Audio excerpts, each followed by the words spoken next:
Very good morning. Welcome to Raj news editors time. నేను విజయ్. మొత్తంగా Telangana assembly సమావేశాలు అయితే నిరవధిక వాయిదా పడ్డాయి. మొత్తం 65 గంటల 33 నిమిషాల పాటు ఈ సమావేశాలు జరిగాయి. మొత్తంగా 5 బిల్లులకు సంబంధించి పూర్తి స్థాయిలో ఆమోదం లభించింది.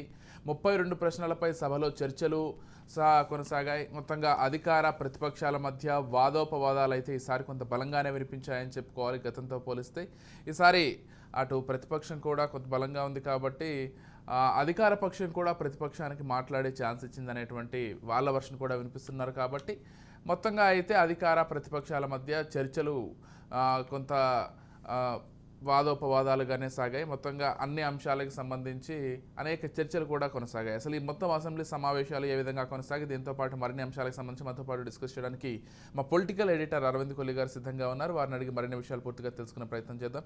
అరవింద్ గారు, గుడ్ మార్నింగ్ అండి. Good morning Vijay.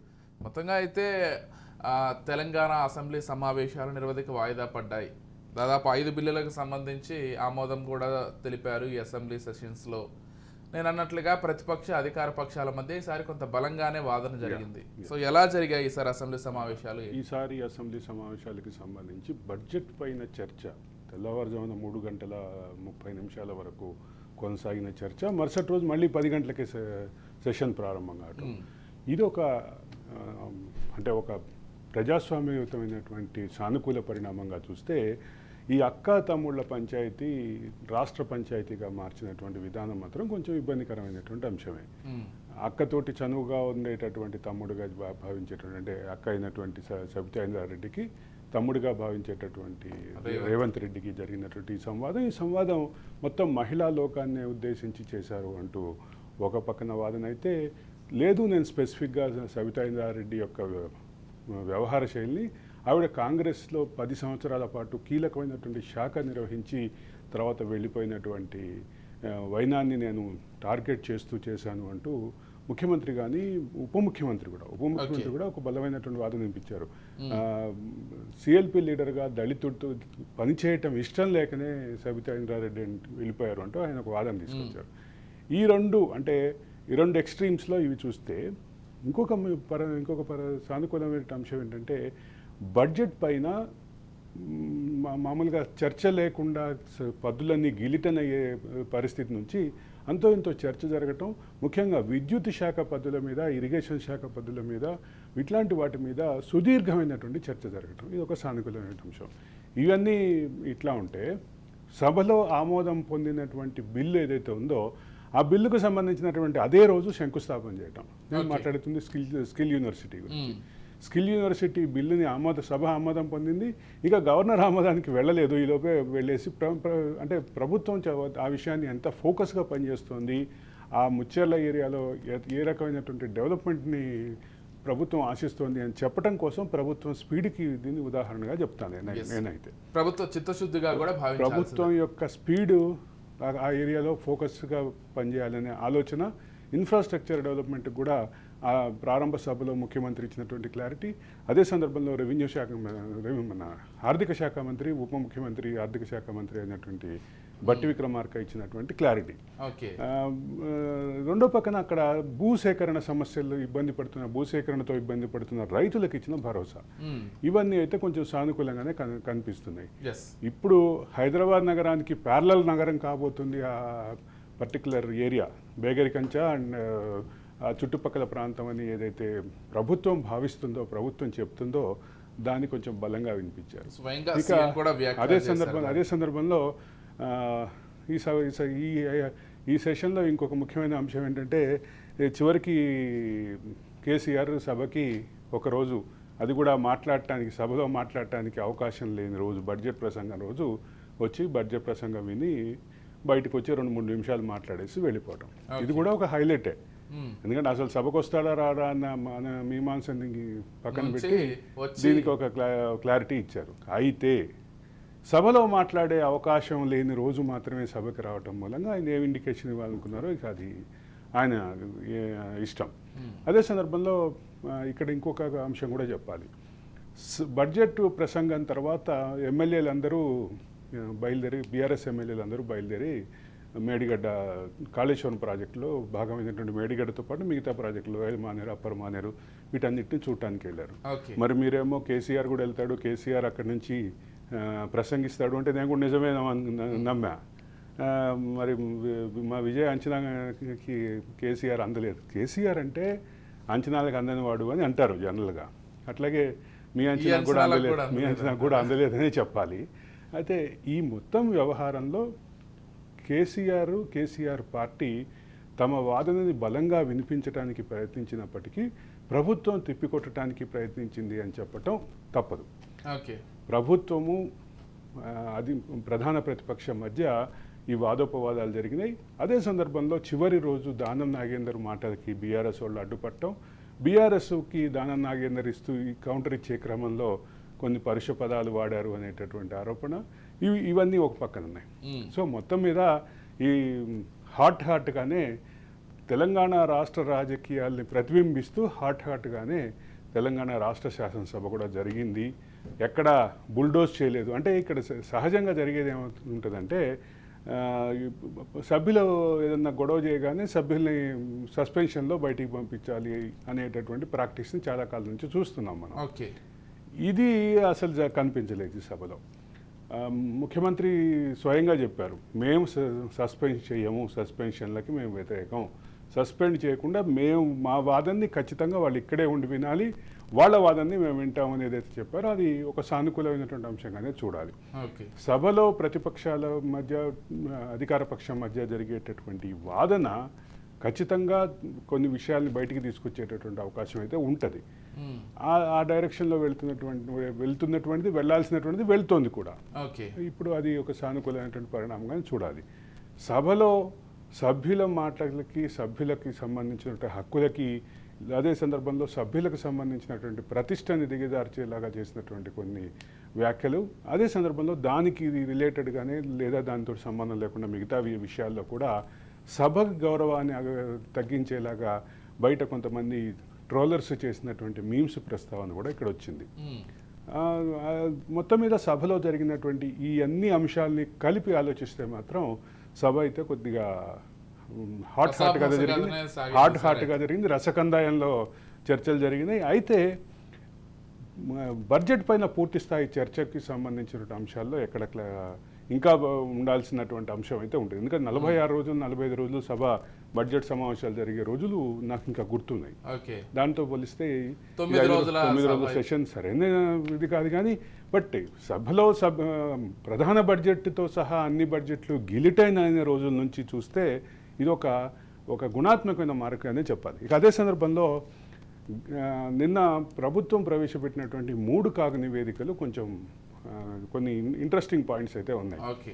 నాలాంటి వాళ్ళకి వాటిని స్టడీ చేసేటటువంటి అవకాశం ఇస్తే ఇంకా దానికి సంబంధించి ఇంకా ముందుకు వెళ్ళేటటువంటి అవసరం కూడా ఉంది. అయితే ఇక్కడ ఇన్ఫ్రాస్ట్రక్చర్ ప్రాజెక్టులకి సంబంధించి 2013-14 సంవత్సరం నుంచి కంపేర్ చేస్తే 2022-23కి 2800 కోట్లు రోడ్ల మీద, భవనాల మీద 25 కోట్లు, వంతెనల మీద 16 కోట్లు, సాగునీటి ప్రాజెక్టుల మీద 20 కోట్లు, ఇతర ప్రాజెక్టులకి కోసం 3 కోట్లు, మొత్తం 280 కోట్లు ఇస్తే అలాట్ చేస్తే ఖర్చు అయిన పరిస్థితి చూస్తే 2022-23 నాటికి మొత్తం చూసినా కానీ అంటే మొత్తం దీని అంతటినీ కలిపి కానీ అంటే ఈ ప్రాజెక్టులకి సంబంధించి నేను చెప్పింది ప్రాజెక్టుల నెంబరు, దీనికి సంబంధించినటువంటి సుమారుగా 1,08,404 కోట్లు అలాట్ చేస్తే 2013-14 సంవత్సరంలో ఈ ప్రాజెక్టులు పూర్తయితే 1,08,404 కోట్లు వ్యయమయ్యేది. కానీ ఇప్పటి వరకు చేసినటువంటి వ్యయం 1,78,354 కోట్లు అయితే ఈ ప్రాజెక్టులు ఇంకా పూర్తి కాలేదు. ఇది కీలకంగా గమనించాలి. అంటే కాల పరిమితి, టైం బౌండ్గా చేయాల్సినటువంటి అవసరాలని ఈ పర్టికులర్ కేసు స్టడీ అయితే ఎగ్జాంపుల్గా చూపిస్తుంది. ఇది నేను మాట్లాడుతుంది కాగ్ రిపోర్ట్లో ఉన్నటువంటి అంశం. ఈ అంటే 1,78,354 కోట్లు అంటే సుమారుగా 70,000 కోట్లకి సుమారుగా 70,000 కోట్ల అదనపు ఖర్చు పెట్టినా కానీ ఇప్పటికీ ప్రాజెక్టులు పూర్తి కాలేదు.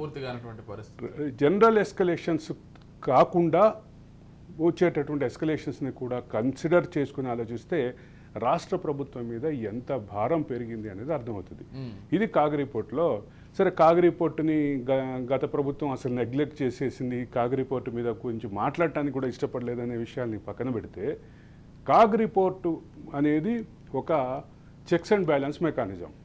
డెమోక్రసీలో ప్రభుత్వ వ్యయాన్ని చెక్స్ అండ్ బ్యాలెన్స్ చేయాల్సినటువంటి వ్యవహారం, దానికి సంబంధించినటువంటి ఆడిట్ రిపోర్ట్ ప్రిపేర్ చేయాల్సిన వ్యవహారం అంతా కాగ్ నిర్వహిస్తుంది. కాగ్ ఒక చట్టబద్ధమైనటువంటి సంస్థ.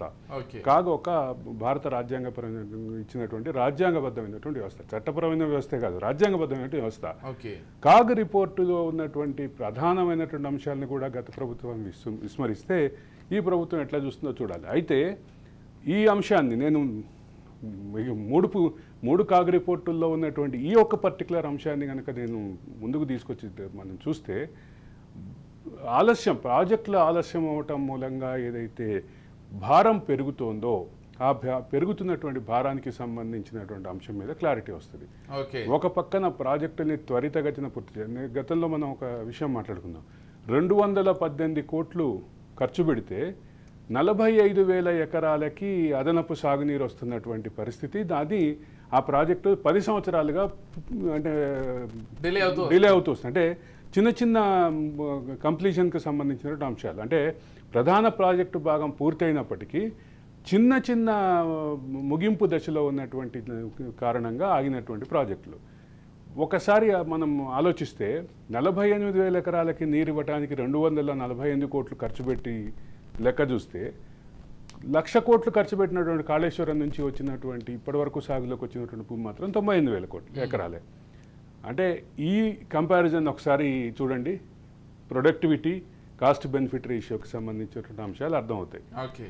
నేను ఎందుకు కంపారిజన్ తీసుకొస్తున్నాను అంటే, అంతకుముందు ప్రభుత్వం పూర్తి చేసే దిశలో ఉన్నప్పుడు అధికార మార్పిడితోటి ఆగినటువంటి ఈ పర్టికులర్ 6 ప్రాజెక్టులకి సంబంధించిన అంశాన్ని నేను ఎందుకు ప్రస్తావిస్తున్నానంటే, కాగ్ రిపోర్టు ప్రొడక్టివిటీ ఆధారంగా ఉండేటటువంటి అంచనాలు, ఈ రెండింటిని కలిపి ఆలోచిస్తే ఇరిగేషన్ శాఖకి సంబంధించినటువంటి ఒక విస్తృతమైనటువంటి కాన్సెప్ట్ అర్థమవుతుంది.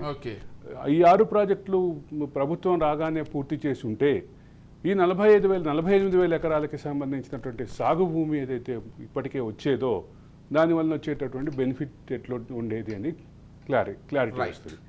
అదే సందర్భంలో కాళేశ్వరం అనేటటువంటి ప్రాజెక్టుని, భారీ ప్రాజెక్టుని టేకప్ చేసి ఆ ప్రాజెక్టుని 2019లోనే పూర్తయిందని చెప్పినప్పటికీ వాటికి దానికి సంబంధించినటువంటి అవుట్కమ్ ఎక్కడా కనిపించినటువంటి పరిస్థితి. రెండోది, బడ్జెట్ సమావేశాల సందర్భంగా మేడిగడ్డ విజిట్ సందర్భంగా మేడిగడ్డ పంప్ హౌజులు ప్రారంభించాలి అన్న డిమాండ్ కూడా ఒక బలమైనటువంటి డిమాండ్గా బీఆర్ఎస్ ముందుకైతే తీసుకొచ్చింది. బీఆర్ఎస్ తీసుకొచ్చినటువంటి కేటీఆర్ తీసుకొచ్చినటువంటి ఆ వాదనలో డొల్లతనం కూడా ఆ తర్వాత అర్థమైపోయింది, దానికి బయటపడింది. ఇప్పుడు 3 పంపు హౌజుల నుంచి రివర్స్ పంపింగ్ చేసి ఎల్లంపల్లి నింపాలి అని కేటీఆర్ వాదిస్తుంటే, 3 పంపు హౌజుల నుంచి పంపింగ్ చేసి మళ్ళీ సముద్రంలోకి నీళ్ళు వదలాల్సిన పరిస్థితి. ఎందుకంటే అప్పటికే మన శ్రీపాద సాగర్ నిండి ఉంది. శ్రీపాద సాగర్ అంటే వెల్లంపల్లి. మళ్ళీ దానికి నీళ్ళు అవసరం లేదు. అక్కడి నుంచి పంప్ హౌజులు ప్రారంభించి ఆ పైన ఉన్నటువంటి ఎల్ఎండి, మన ఇది అప్పర్ మానేర్ని నింపారు. కాబట్టి వీటితో పాటు రంగనాయక సాగర్కి, కొడపోచమ్మ సాగర్కి కూడా నీళ్ళు ఇచ్చారు. కాబట్టి దీనికి ఆ వాదనలో డొల్లతనం కూడా అర్థమైపోయిందని చెప్పక. సో దీంతో పాటుగా దానం నాగేందర్ చేసినటువంటి వ్యాఖ్యలకు సంబంధించి కూడా పెద్ద వివాదం, అసెంబ్లీకి సంబంధించి దాదాపుగా అన్ని మాట్లాడేసినట్టున్నాం. కాకపోతే అసెంబ్లీలో ఒక విషయం అయితే మాట్లాడాలి. బీజేపీ కొంత డిఫెన్స్లో పడినట్టుగా కనిపించింది. ఇది మాట్లాడకుండా మనం అసెంబ్లీ సమావేశాన్ని కంక్లూడ్ చేయలేం. బీజేపీ కొంత డిఫెన్స్లో పడినట్టుగా కనిపించింది. ముఖ్యంగా ఏంటంటే బడ్జెట్ విషయంలో, తెలంగాణకి కేటాయింపుల విషయంలో, బడ్జెట్లో తెలంగాణకి ప్రాజెక్టుల కేటాయింపుల విషయంలో, బడ్జెట్లో తెలంగాణ పదం వాడలేదనే విమర్శల విషయంలో ఏవైతే అధికార పక్షం కానీ ప్రధాన ప్రతిపక్షం కానీ ముందుకు తీసుకొచ్చే క్రమంలో జరిగినటువంటి అంశం ఇంకోటి మాట్లాడాలి. అది బీఆర్ఎస్ ఏమో రేవంత్ బీజేపీ ములాఖత్ అంటారు. రేవంత్ కానీ అధికార పార్టీ కానీ బీఆర్ఎస్ బీజేపీ ములాఖత్ అంటారు. ఈ రకమైనటువంటి ఆరోపణలతో కొంత ఇబ్బంది పడినటువంటి పరిస్థితి వాస్తవం. కానీ చివరికి మళ్ళీ పుంజుకుని తమ వేగాన్ని కొంత చూపించారు అని చెప్పక తప్పదు విజయ్. రైట్. దీంతో పాటు అసెంబ్లీకి సంబంధించి ఏదైతే దానం నాగేంద్ర చేసినటువంటి వ్యాఖ్యలకు సంబంధించి కూడా కొంత నిన్న పెద్ద దుమారాన్ని రేపాయనే చెప్పుకోవాలి. ఏదైతే అక్క తమ్ముళ్ళ వివాదం ఏ విధంగా దుమారాన్ని రేపిందో ఇది కూడా అంతే దుమారాన్ని రేపింది. బీఆర్ఎస్ సభ్యులందరూ కూడా దానికి సంబంధించి నిరసన వ్యక్తం చేయడం కావచ్చు, దాంతోపాటుగా స్వయంగా దానమే తాను మాట్లాడినటువంటి వ్యాఖ్యలకు చింతిస్తున్నాను, అవసరమైతే వాటిని తొలగించండి అంటూ కూడా ఆయన చెప్పడం, వీటికి సంబంధించి ఎలా చూస్తారు? అసలు అసెంబ్లీలో ఇటువంటి వ్యాఖ్యలకు సంబంధించి ఏ పార్టీ అయితే ఉంది? ఇక్కడ ఒక విషయం చెప్పాలి. దానం కొంత సమర్థించుకోవడానికి ప్రయత్నించుకున్నప్పటికీ చివరికి చింతిస్తున్నాను అని చెప్పారు. అయితే దానం మాట్లాడినటువంటి వ్యాఖ్యలు ఈ తరహా పరుష పదాలు, ఈ రకమైనటువంటి అంటే వర్డ్స్ ఆఫ్ ఎక్స్చేంజ్, అంటే మాటల యుద్ధం జరగటం సహజం. మాటల యుద్ధంలో ఈ రకమైనటువంటి పదాలు, కొంత అన్పార్లమెంటరీ వర్డ్స్ వాడటం, టార్గెట్ చేస్తే మిమ్మల్ని రోడ్డు మీద తిరగనీయము అని ఏదైతే వ్యాఖ్యలు చేశారో దీని మీద కొంత వివాదం అయితే ఉంది. ఇది పార్లమెంటరీయా అన్పార్లమెంటరీయా? అయితే రికార్డుల నుంచి తొలగించడం అనే విషయంలో నాకు కొంత అభ్యంతరం ఉంది. ఇదే అంశాన్ని దాదాపు యనమల రామకృష్ణుడు స్పీకర్గా ఉన్నప్పుడు అప్పుడే కొత్తగా అసెంబ్లీ సమావేశాలు ప్రారంభమవుతున్నాయి. ఒకరోజు విలేకరుల సమావేశంలో నేనే అడిగాను, ఇప్పుడు గతంలో ఎందుకు రికార్డుల నుంచి తొలగించాలి అనేవాళ్ళు అక్కడ జరిగినటువంటి చర్చని మీడియాలో రిపోర్ట్ చేయకుండా, అదే at the same time assembly రికార్డులో భద్రపరచకుండా దాన్ని తొలగించాలి అంటే అది జరగలేదు అన్నట్టుగా చేయాలి. మనం ఒక పక్క లైవ్ సెషన్ జరుగుతోంది, అసెంబ్లీ లైవ్ ఇస్తున్నాము. అసెంబ్లీ లైవ్ ఇస్తున్నప్పుడు ఈ వాద ప్రతివాదాలు, ఈ ఘర్షణ వాతావరణాలు, ఈ మాటలు ఒకరినొకరు మాట్లాడుకోవటాలు, ఇట్లాంటి వాటిని అసెంబ్లీ రికార్డు నుంచి తొలగిస్తున్నాము అన్న పదం కరెక్టేనా, దానికి శాంటిటీ ఉందా అని అడిగాను. అడిగితే ఇది వ్యాలిడ్ పాయింట్, నేను దీని మీద రూలింగ్ ఇస్తాను రేపు అని చెప్పి ఆయన మరుసటి రోజు సభ ప్రారంభం కాగానే అసెంబ్లీ రికార్డు నుంచి తొలగిస్తున్నాము అన్న పదానికి దీనికి అర్థం లేదు, కాబట్టి ఇక నుంచి సభలో మాట్లాడే సందర్భంగా వ్యక్తులు కానీ, ప్రధాన ప్రతిపక్షం కానీ, ప్రధాన అధికార పక్షం కానీ, ఇటు ట్రెజరీ బెంచెస్ కానీ, ఇటు ప్రతిపక్ష బెంచెస్ కానీ కొంచెం బ్యాలెన్స్ మెయింటైన్ చేయాలి, మీరు హుందాతనం మెయింటైన్ చేయాలి.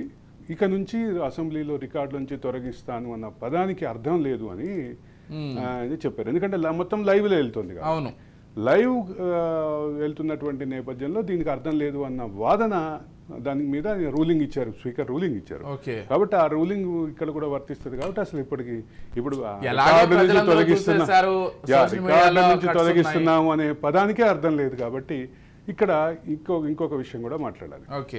అసెంబ్లీకి సంబంధించిందే నిన్న కేటీఆర్ చేసినటువంటి వ్యాఖ్యలు, అది ఎటు ఇంకో టాపిక్ కూడా ఉంది. బహుశా అది కూడా కలిపి మాట్లాడేద్దాం అంటే మాట్లాడేద్దాం. సభలో జరుగుతున్నటువంటి వ్యవహారాన్ని ఫోన్లో రికార్డు చేస్తున్నారనే విషయం కూడా నిన్న కొంత చర్చ వచ్చింది. అదే సందర్భంలో సభలో మంత్రి సీతక్క వీడియోని మార్ఫింగ్ చేసి దాన్ని డిఫరెంట్గా టీఆర్ఎస్ వాళ్ళు కొంతమంది మీమర్స్, అదే సందర్భంలో అంటే వెటకారపు పేజీలు నడిపే కొంతమంది వ్యక్తులు ఆ రకంగా నడుపుతున్నారు అనేటటువంటి అంశాన్ని ముందుకు తీసుకొచ్చారు. ముఖ్యమంత్రి స్వయంగా తీసుకొచ్చారు. దానికి కేటీఆర్ కూడా వివరణ ఇస్తూ మేము కూడా దీనికి సంపూర్ణ మద్దతు ఇస్తాం. అదే సందర్భంలో దీంట్లో ఇన్వాల్వ్ అయిన ప్రతి ఒక్కళ్ళ పట్ల మీరు కఠినంగా ఉండాలి అంటూ ఆయన అంటే కాంగ్రెస్ తరఫు నుంచి కూడా ఇటువంటి జరుగుతున్నాయని చెప్పడానికి ప్రయత్నం అయితే జరిగింది. అదే సందర్భంలో అంటే ఎమ్మెల్యేలకి సంబంధించినటువంటి అయితే ఒకటి క్లియర్గా గుర్తుపెట్టుకోవాల్సింది ఏంటంటే, సభ లోపల జరిగేటటువంటి అంశాలు సభ నియంత్రణలో ఉండే కెమెరాల్లో మాత్రమే రికార్డు చేయాలి అనే నిబంధన అయితే ప్రత్యక్ష ప్రసారాలు వచ్చినప్పటి నుంచి ఉంది. అది పార్లమెంటులో దాని మీద రూలింగ్స్ ఉన్నాయి, వివిధ శాసనసభలో దాని మీద రూలింగ్స్ ఉన్నాయి. కర్ణాటకలో ఒక ఎమ్మెల్యే కొన్ని వీడియోలు చూస్తున్నటువంటి అంశాలు బయటకు వస్తే అసలు సభలోకి ఫోన్ తెచ్చి వీడియోలు చూడటమే మొదట అనైతికం అయితే దాన్ని రికార్డు చేయటం ఇంకా అనైతికం అంటూ స్పీకర్ ఇచ్చినటువంటి రూలింగ్ ఉంది. సభా సమావేశాలకి సంబంధించినటువంటి ప్రోటోకాల్స్ విషయంలో అనేక అంశాలు ఇక్కడ చర్చలో ఉన్నాయి. ఇక్కడ కీలకంగా గమనించాల్సిన అంశం ఏంటంటే, ఈ మార్ఫింగ్ వీడియోల మూలంగా ఖచ్చితంగా వ్యక్తిత్వ హననం చేయడానికి ప్రయత్నం జరుగుతుంది అనేది వాస్తవం. దీనికి మీద కొంచెం సీరియస్గానే సభలు సీరియస్గానే ఉండాల్సినటువంటి అవసరం అయితే ఖచ్చితంగా ఉందని ఉందనే చెప్పుకోవాలి. చెప్తాను విజయ్. రైట్, ఇక సీఎం రేవంత్ రెడ్డి అమెరికా పర్యటనకు వెళ్ళబోతున్నారని తెలుస్తోంది. సీఎంతో పాటుగా యుఎస్ టూర్కు ఐటీ మంత్రి శ్రీధర్ బాబు, సిఎస్ శాంతికుమారి కూడా వెళ్తున్నారు. New Jersey, New York, Washington DC, San Francisco లాంటి ప్రాంతాల్లో వారి పర్యటన ఉండబోతుందంట.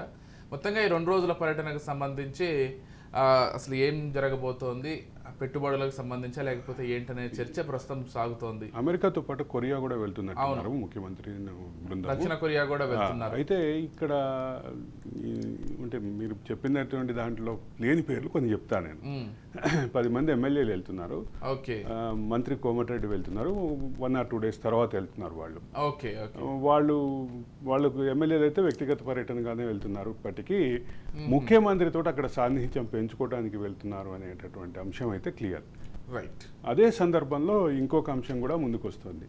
ముఖ్యమంత్రి అమెరికా పర్యటనకి వెళ్తున్న నేపథ్యంలో అమెరికా పర్యటనలో ముఖ్యమంత్రి ఉండగా ఇక్కడ ప్రభుత్వానికి ఏదో కొంత ముప్పు వాటిల్లబోతోంది అనే సమాచారం బాగా స్ప్రెడ్ అవుతోంది. ఓకే, ఇదేమీ దాపరికం లేదు, మీ దగ్గరికి నా దగ్గరికి కూడా వచ్చింది.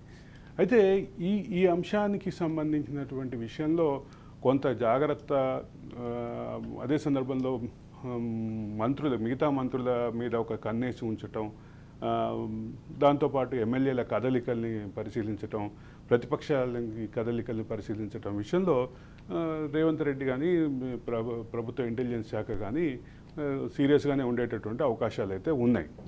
దీనికి సాధ్యాసాధ్యాల్ని అన్నిటిని పక్కన పెట్టి ఆలోచిస్తే మాత్రం ఇది జరుగుతుందా జరగదా ఏమో, కానీ ఈ రకమైనటువంటి ప్రచారం మాత్రం బాగా విస్తృతంగా ఉంది. ఈ విస్తృతంగా ఉన్న ప్రచారంలో బీఆర్ఎస్ కూడా కీలక పాత్ర పోషిస్తుందని చెప్పక తప్పదు. బీఆర్ఎస్ కూడా అడుగడుగునా దీన్ని పరిశీలిస్తున్నటువంటి క్రమంలోనే బీఆర్ఎస్ కూడా దీని పట్ల జరుగుతున్నటువంటి పరిణామాలను పరిశీలించే క్రమంలో ప్రధానంగా గొంతెత్తే అవకాశం ఉన్నటువంటి మంత్రులని, వాళ్ళందరి మూమెంట్స్ని కూడా బీఆర్ఎస్ కూడా క్లోజ్గా అబ్జర్వ్ చేస్తుంది. రైట్ అరవింద్ గారు.